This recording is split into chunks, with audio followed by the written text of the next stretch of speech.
Personnellement, j'utilise pas beaucoup d'accessoires sur ma caméra pendant mes tournages, mais alors, pourquoi? Je vais échanger ça. Mon client le plus récurrent, c'est le Corona Gym, une chaîne YouTube sur Bordeaux de musculation. Ça fait déjà presque 3 ans que je travaille avec eux, donc il y a une routine qui s'est mise en place, une certaine affinité et une confiance qui fait que j'ai plus vraiment besoin de les impressionner en termes de matériel. Je m'explique. Quand tu cherches à démarcher des clients, t'as tendance à utiliser trop de matériel.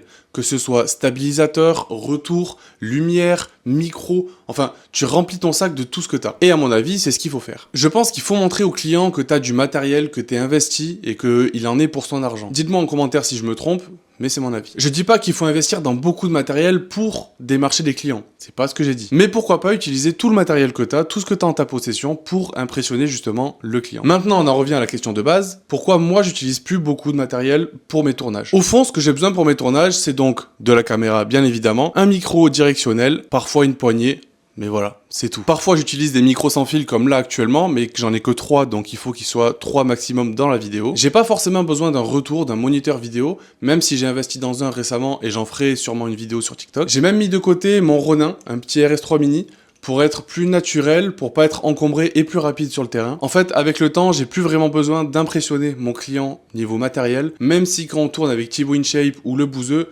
là, j'essaie de mettre le paquet, je mets tout ce que j'ai pour justement montrer qu'on est sérieux.